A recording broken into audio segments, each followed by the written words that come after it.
sanctionner pe FARDC. Ndenge ba sanctionner ki Rwanda, ba sanctionner pe la République. C'est ça la dernière carte que Paul Kagame azoluka. Pour ceux qui va sanctionner biso, ba kolo bato va sur la même table. Là tu vas sur la même table et kobenda lisusu ta. C'est ça la carte. Or que ba Marco Rubio, baza bato bazara déjà quand je parle de l'aigle sur l'emblème des États-Unis, les États-Unis voient en avance. Les Américains ont monnaie de geloko et kozala. Yango ba pesaki une date butoir pour les Rwandais de quitter les sols congolais. Malgré que Kagame voulait utiliser l'opposition à Bapayulu, mais l'opposition, ils ont tiré à terre. Pourquoi? Parce que cette date-là est colomboitée. Il n'y a rien qui peut changer la décision de Marco Rubio devant les congrès américains. Il n'y a rien qui peut changer la décision de Marco Rubio devant le congrès américain. Donc l'opposition collabore avec Kigali, n'a objectif, il y a qu'à ternir image, il y a qu'à salir image, il y a régime, il y a président Tshisekedi. Pour nini, bazo gain de cause sur une soi-disant sanction. Boyebi que Kabila, Azano nous condamné à mort par notre régime, et puis il est sanctionné par les États-Unis. Pensez-vous que ces gens ici vont retirer à la bongo? Yango Moni, Kagame n'a plus d'espoir dans Makamba Est. N'a to récupérer Minembwe, centre. C'est là où s'est retrouvé Nini Nabango, Nini administration Nabango. Yaba Moïse Nyarigab. Donc, dès que na bino boye, ba Nyarigab wana ba akwa kufa ko piquer crise a kufi. Ba secret bimi na Minembwe. Ba Nyarigab bozwami. Ba Nyarigab bozwami. Ces gens ici ne pensaient même pas qu'un jour on peut libérer Minembwe Centre. Bandima Kayangote. Et puis le président Tshisekedi n'a pas utilisé n'importe qui. Bobi va tout utiliser, non? Les hibous et les serpents noirs. Accompagnés avec les Wazalendo. Les Wazalendo, bazala qui n'a rôle kakamoko. Ko bloquer ba ici ce qu'on permettre les raids de Tabara et les Turanero bazala ravitailler. Bisika tolongi bitumba yangwana. Bisika tolongi bango neto koti na Minembwe yangwana. Skolo ba ibu nenge ba koti Minembwe. Ba lobby une semaine, ba pesi une semaine na ba cobra na serpent noir. Ba lobby to pesi une semaine. Une semaine no to pesi. C'est pour la libération de Goma et de Bukavu. Yango bomoni avant na banda émission, j'avais exhorté Nanga. Toi tu crois que boan armée. On comprend de boan armée quand les serpents vont pénétrer comment. Même l'armée française devant les serpents noirs va kokokate. Bazaba na balamba mina kamba.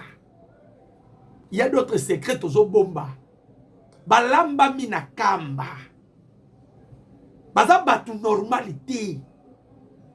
Papa, tu es né au Baleli. Minembwe Centre basali yango pays mususu nenge basala Rubaya. Pays mususu. Et je vous informe. Wobi to tu ko so susu nini? To zui kibabi. Wobi kibabi za. Bandeko. To zui kibabi. Na moins d'une semaine, tu récupéré 8 localités. Na moins d'une semaine. Mais ce que tu as dit, tu as pasteur. Qui c'est tu as dit, tu as tumba biamunda. Bonga bomo na kaka. Moka bozu na 8h. Na 9h baboto libino. Donc, comment qui ping pong na est yawana. Le président Tshisekedi devait arrêter l'hémorragie. Hémorragie. Il y a ping pong. Bozu boka na tongo. Après quelques minutes, bazubino. Bozu boka na tongo. Et comment qui ping pong. Mutabane ko créer le konanani. Tumba biamunda. Christian Chiwem. Depuis que Bakangi Batouana, Kagama na mot d'ordre, on peut sa lisusu. On peut sa mot d'ordre pas Sodani na Oyokayo. Les serpents noirs dépendent de la présidence. Les hiboux dépendent de la présidence. Même le chef d'état-major, Bango Baza direct na présidence. Et il parle avec le commandant suprême, le président Tshisekedi. Soba commune lié. Batoumi président Tshisekedi.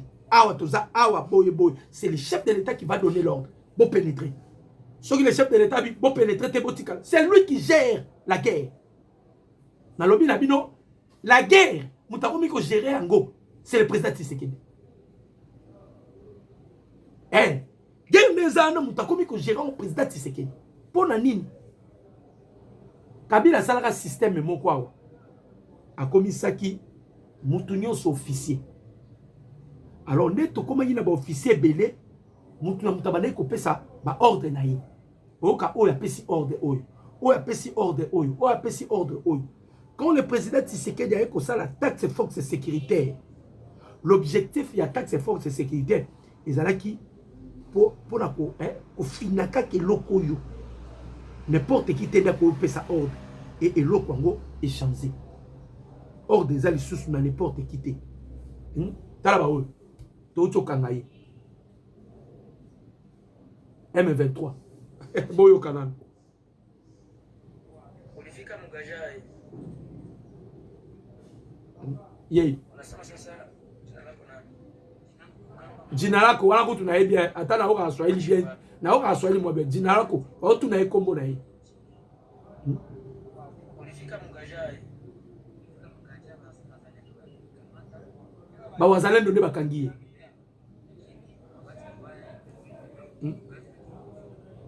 Ba wazalendo ndio bakangie. Donc vous sentez que ennemi essoufflé, l'espoir est envolé sur la guerre de l'Est de la République démocratique. Donc pour la Kagame, Abosana. Pandekonanga. Babosana. Boyoka. Les forces armées de la République démocratique du Congo reprennent le contrôle des hauts plateaux de Minembwe.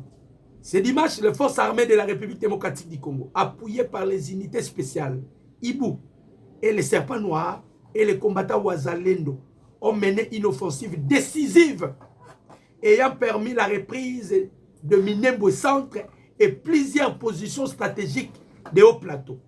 À Mikengi et dans des zones environnantes, des violents affrontements ont opposé les forces loyalistes à la coalition AFC bar M23 et ses alliés Twiraneros.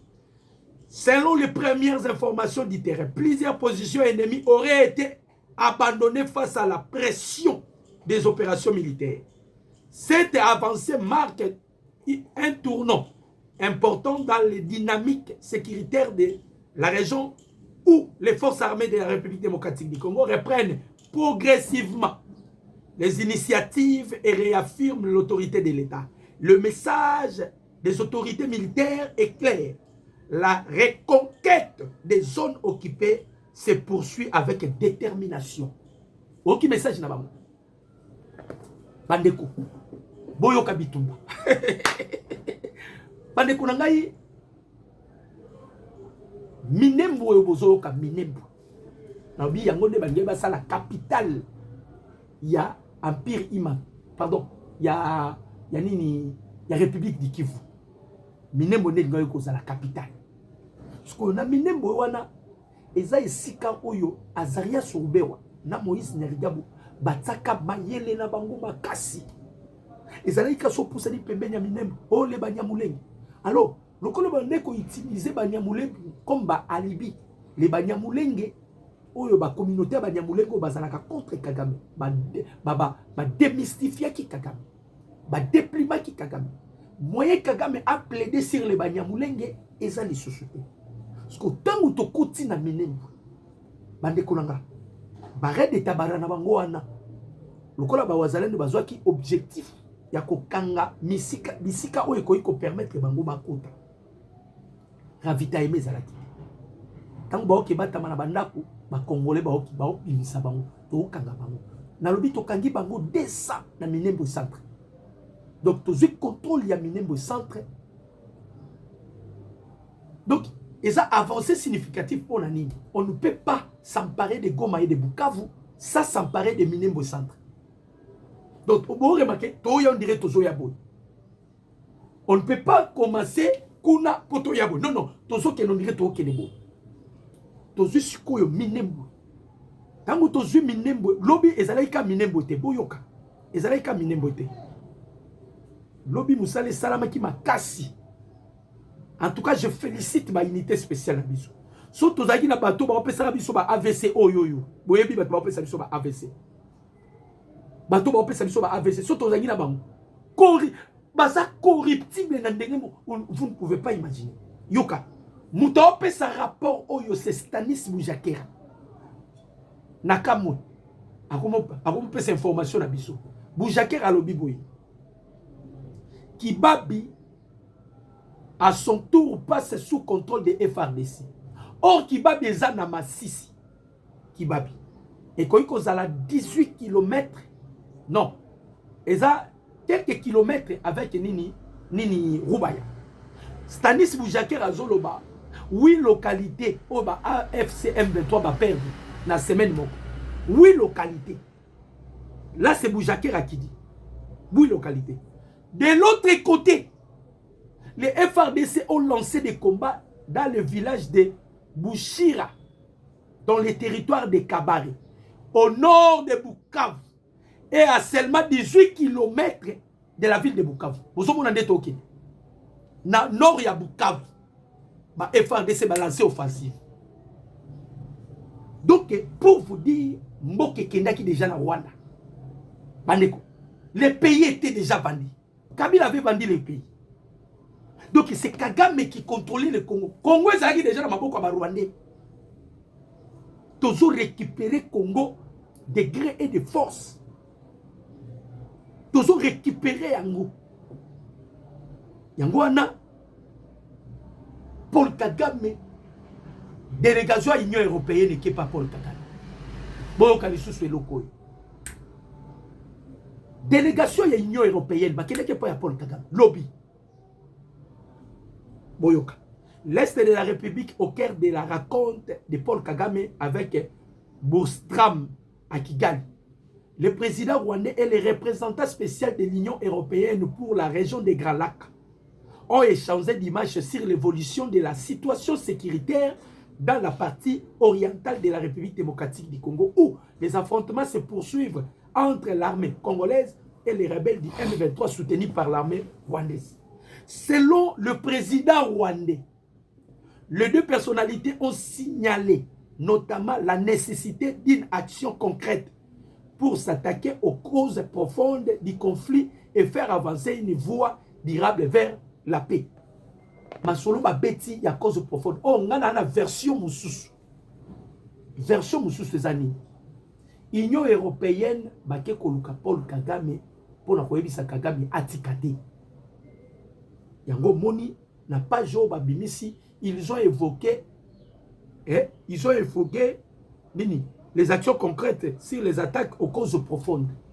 C'est-à-dire bango balobi na Kagame yo diembela ka na cause profonde, ça que cause profonde des actes traité kobimate. Waneza délégation Union européenne pour président Tshisekedi a bengani ba. Bobo sanate. Bayaki awana oya le chef de l'État a bengani ba. Batindi ba supplier Tshisekedi ba bi to soit à 15% ya Rubaya. Tshisekedi a lobi beaucoup joie l'autre côté. Ce qu'on bazongi pa ya Kagame pour nini, je vais expliquer. Baké pa ya Kagame pour ba yebi soki Tshisekedi a réussir qu'on libérer Goma, qu'on libérer Bukavu, qu'on libérer Rubaya. Tshisekedi deviendra imbattable. Batouya Est, ils vont vénérer Tshisekedi. Ils vont décorer Tshisekedi. L'opposition n'aura plus mot à dire. Wana un. De deux.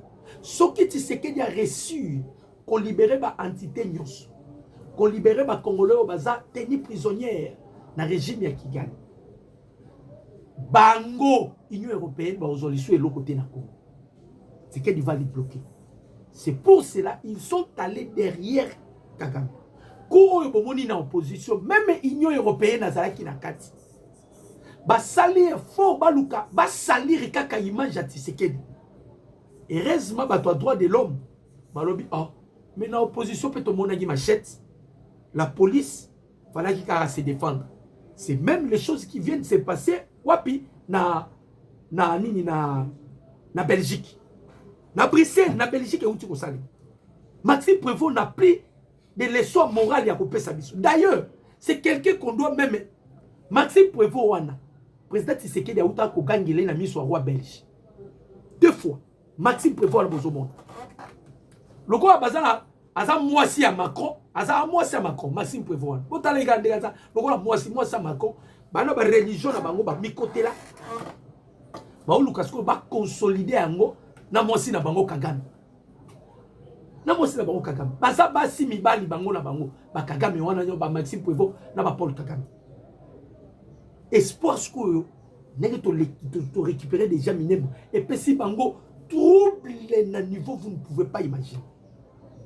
Parce que bandai ko espérer ba taki no misoloté ba sombaki minduki ba pesaki minduki mais comment tozo ko kakolonga Tshisekedi te na ba plan nyoso tozo ke na ba carte nyoso tozo ta sur la table Tshisekedi azaka ka muta ko renverser biso azaka ka muta ko ko isa biso tout ce qu'on est en train de faire Tshisekedi sort toujours vainqueur nde ba sali sikoyo carte na bango ya koluka kokotisa ko ternir image pourtant ba kokotisa ba makambo na bango ba Genève et ça la soki ndenge nini tant ba kokotisa ba Genève boyoka bat ba kufi na Minembwe boyoka bat ba kufi na Minembwe le FARDC vient de corriger l'armée rwandaise. Des combats violents se sont intensifiés depuis une semaine dans les hauts moyens plateaux Itombwe, voire à Minembwe Centre. Selon des sources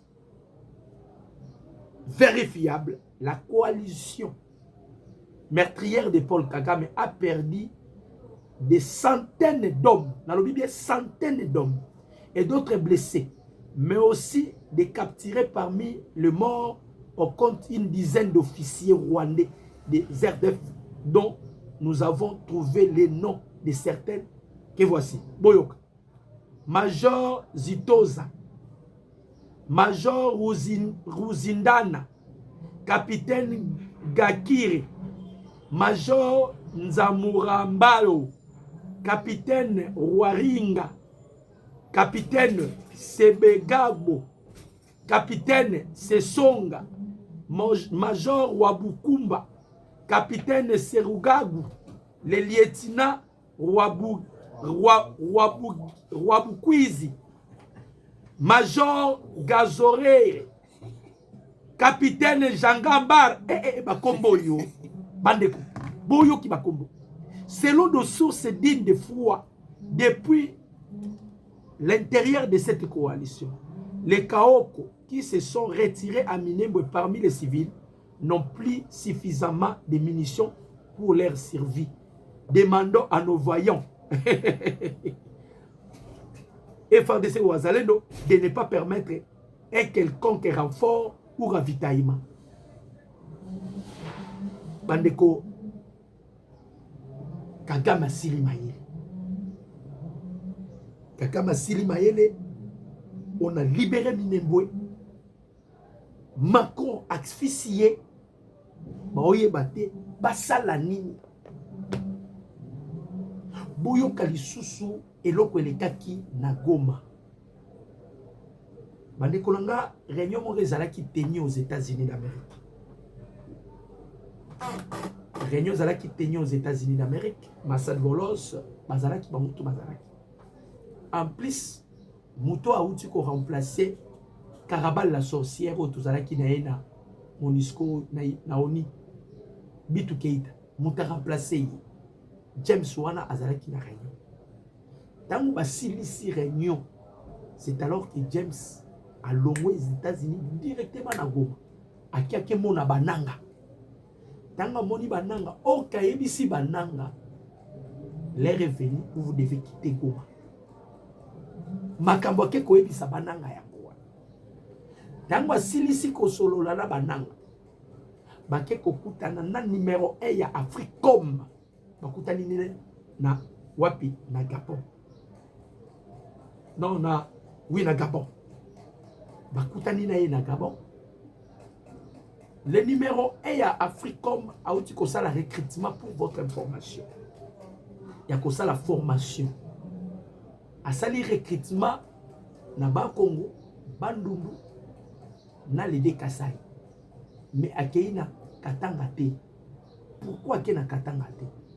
Selon les rapports américains, il y a une infiltration dans Katsa Katanga. Si vous allez vous souvenir, il y a une unité moroboto ko sala ba guépard.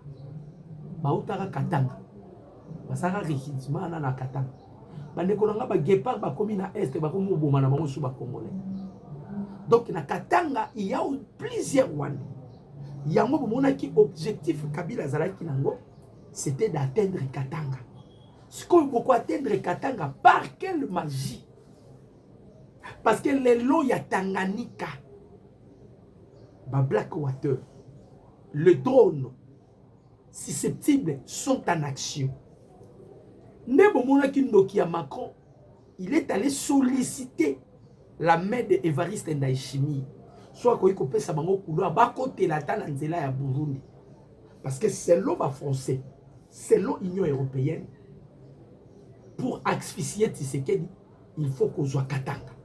Si on récupère Katanga, Tshisekedi sera asphyxié et Tshisekedi va demander un dialogue avec Kagame. Proposition à bango ya dialogue, le président Tshisekedi a rejeté ça à bloc. Le président Tshisekedi les a dit: je ne dépends pas de l'Union européenne ni de la France. Moi, je dépends du peuple congolais et je dépends avec mes partenaires qui sont les Américains. Voilà l'une des raisons pour Moni. Bamakamuna bango ba osale États-Unis otala bango kaka osika. Vous voyez pourquoi États-Unis osika bango? Ba espéra qui couper sa force et pas ya Kagame. Les Américains les ont observés, batali balobi ah lokola ba kepa Kagame. Basila na Kagame biso to binde to ko affaiblir Kagame. Tant basilani mako abeti balolendo na ye wana les Américains ba yanda marteau. Kagame tinake miji pour quitter est de la République. D'ailleurs, ils ont bazala ba prévignance. Tango akenaki ko signer accord ya Washington, a signé qui sur son acquis ko bimanaye na est de la République démocratique. Donc c'est un document que les Américains vont utiliser tango ba ko betaye po bazo beta Kagame. Na loba ki na bino. Kagame même ndenga vandi wana, c'est lui-même qui sait que soka boyi ko bimelo ni ne komela. Yemo ka yebi. Kagame lui-même il connaît. Yemo kwa yebi ke nde na zaboyi soki na bimité. Après ko bimananga te eloko ko komelanga boye. Yango bomoni ba Kagame avant tout pour ba sale eloko yo balingo bunda ba bebisa image ya régime ya président Tshisekedi. Heureusement balinga ba salango mais ça tourne mal contre eux-mêmes. Et balukeli bango mabe. Et balukeli bango mabe. Donc bande konangai ennemi aleli munoko wa mboka. Aleli munoko wa mboka, pourquoi? Parce que tozu minembu. Nyariga bokolela lisusu nini? Nyariga oti seke dazo bomba ba nyamulei. Okoloba yango lisusu nini parce que on prend maintenant contrôle de minembu. Toye na minembu parce que bozalaki ko préparer bo sala nini? Sabotage na minembu. Bobo mabat. Baturanero baloba ba okimate. Bakimi lisusu pona nini na minembu. Baturanero baloba ba okimate. Mais pourquoi ils ont ya kokima na minembu? Mutoza cible na minute au Senanga. Pour votre information. Les serpents noirs ba juré que au nom de Nanga. Ils jurent que au nom de Nanga que tokozwa Nanga. Tokozwa Nanga. Ils jurent que au nom de Nanga. Ça c'est les serpents noirs. Babi c'est Nanga que nous allons récupérer. Yango na exhorté Nanga. Nanga. Bazoye la yo. Nalobi bien, bazoye la yo. Minembo est libéré, peuple congolais. Nga na yo zela kutu bo sepela. Bo tindela ngata champagne. Ata ba $5 bobwaki. Tozu kibabi, tozu minembo. Nous allons maintenant vers Bukavu. Nous allons maintenant vers Rubaya. Ba français oboza na Rubaya. Bon préparer les serpents noirs bazoya. Les serpents noirs arrivent. Bon se préparer. Vous serez démystifier. Vous serez corrigé. Les serpents noirs arrivent. Bazo ça la blague. Bango so baobunda. Baotsak konogramme. Neto obunda bitumba. Oh, c'est pour 30 minutes. Bana wana baza son. Égypte boa makasi. Banu ba Égypte na Israël wana. Non. Non. Bat bazo ta konogramme na bitumba. Soki bazo bunda. Ne ba makambasa na mine bosan. Na betela ki bino lisan lobby. Na lobaki na bino l'information. Na lobby ti avato koma 12h. Bokoyo que information. C'est vers 12h 13h. Ne ba libérer mine bosan. Tu es rané au baoka tokanga bango lokola ba champignon. Ba ganga ki. Surtout Samata Mawana. Tokolongwate. Azalaki mutu liboso. Ya koyebi saba red tabara bobunda lisusu te. Ah naza ko informer bino na minute oyo. Bawazalendo balongwe na nini na bosali mboka ngo. Bazo se diriger wa na Beni. Boyebi pourquoi ba ke na Beni? Ba kei pona ba oyo. Ba ADF. Mais toi na ba information mususu. Ba ADF bazo collaborer na ba commerçant ya Beni banani bandante. Mumuni ke boa bandoki. Bazo bouma bandeko na bino na Beni, mais les ADF collaborent avec des commerçants banani bandande. Yango tozo benga kakule somme. Yoza homme du terrain, yoza kuna. Vous devez faire quelque chose. D'ailleurs, bawazale no bazoya. Bawazale no bazoya kuna. Baza déterminé. Lokola koto a luboya kashama, on les a artificiés, les a bloqués bango. Bande loko a salate, bakebi makuna. Et puis les ADF bayaka quand lorsque les M23, les raids de Tabara sont en difficulté. Basengaka au secours na bango mingi et pas ba ADF. Bango bomoni ba ADF ba bimi pona ko boma batu boye. Mais ba wazale no bazoni bango déjà stratégie mosusu. Bazoni bango stratégie mosusu. Bande kona vandi na moni lisusu Pierrot Louara qui prédit encore sur les voyages des chefs de l'État qu'il devait passer par l'Allemagne et puis aller aux États-Unis pour participer na match à Léopard. Président Sibolo ka rappelé Sony. Bateau vous avez infiltré la présidence. Boyo ka rappelé Sony. Louara wana vous pesa ka information. Vous obimisa ba information. Louara zolo ba makambo ke le président Tshisekedi va passer par Espagne. Louara alobi yango mes caméras en vie. Donc caméra où il y a Louara ils sont sur la présidence. Qui fait ces choses ici dans la présidence? Moutozo sa biloko la présidence ces années. D'informer Louara sur les déplacements à la présidence Tshisekedi. Bande ko ya présidence, so bino bolinga la présidence Tshisekedi biso personnellement moi, j'aime le président Tshisekedi. Je défends le président Tshisekedi. D'ailleurs, ngai bakoma webisanga bakoma benganga amourir Tshisekedi. Na betaka batu bambata na banzela quand tu parles du mal de Tshisekedi, okukutanga na nzela ngai. So bino bolingi na no président Tshisekedi, botika biso to lingiye. Toute la place de Tshisekedi a outi na biso na mboko yo. Mais mboko ezalaki déjà bandi. Vous avez un effort à Tshisekedi.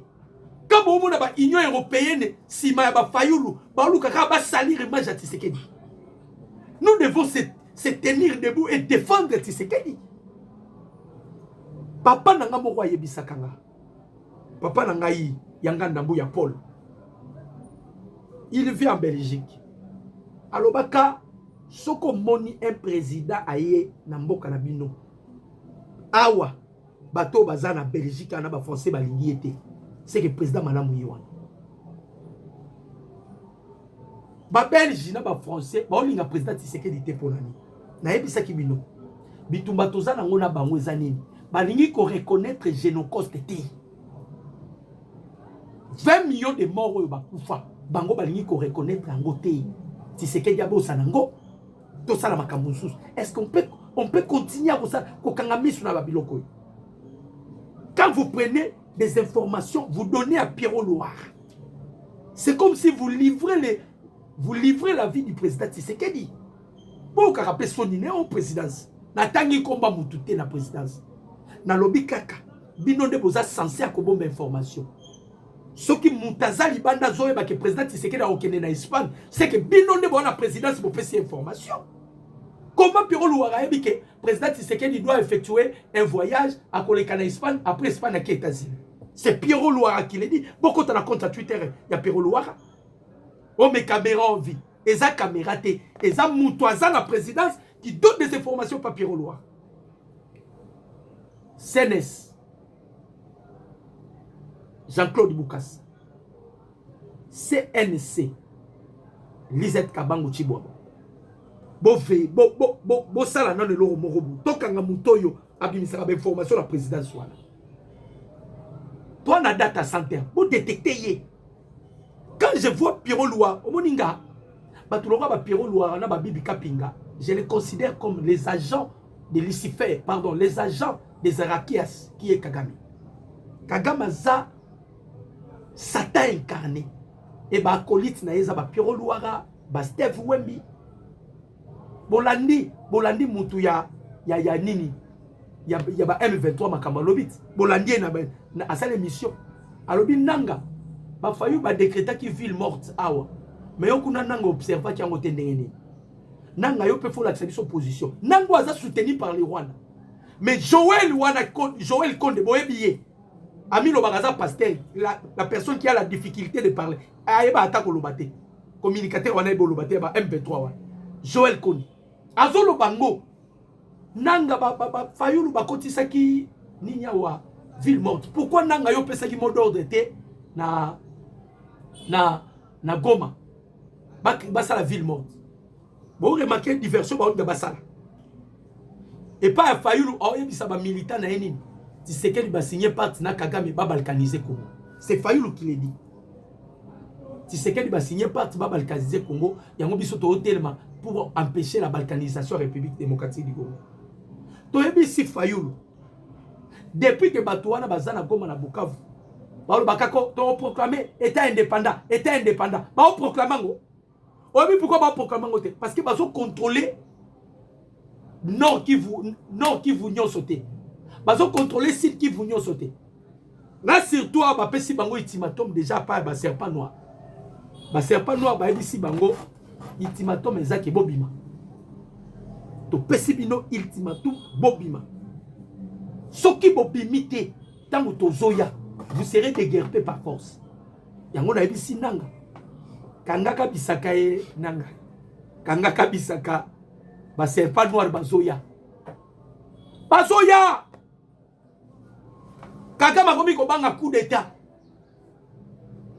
kaka bazo banga coup d'état bato bazaka na Rwanda bazo informer biso place mikolo azo vendre zo ebanate bande ko bombatisa ba j'aime mingi kaka ba j'aime pour sécuriser notre direct botsa penza ba j'aime na ba tout ba kota ki ba bosana ki ko aimer bo aimer pour to sécuriser direct na biso bozoloka Kagame place azola les zo ebanate komi ko na place na kolala komi ko bomba azo bomba pour nani il a payé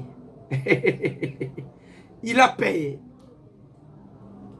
Banzima qui te tozwa minembo tozu minembo yoka se so ba fayulu te Tshisekedi nyoso kaka so ezo so ba fayulu wana nyoso sikoyo minembo to libérer yoka nsi bato bazana minembo ba omona nani ba omona Tshisekedi te et lorsque nous allons libérer Goma et Bukavu Kibabi auto libérer même si auto libérer Kibabi non karamingi te tozongi na bango lisu wapi na nini na Rubaya yango te bisi Macron kotisa ba unité spéciale na yo préparer ba soda lorsque les serpents noirs bakoya Macron ko comprendre que ozalaka na armée pété ba français ba bunda so ba français ba no bunda banda ba côté la Ukraine. Mon numéro c'est plus de 143 89 63 95 965. Que Dieu vous bénisse. Ba bon début de la semaine. Na ba o ba s'abonner quitter. Veuillez vous abonner massivement pour ne pas manquer des informations. Naba o peut s'abonner qui bon multiplier ba gêne pour que notre direct soit sécurisé. Zamba Pambola Bino merci.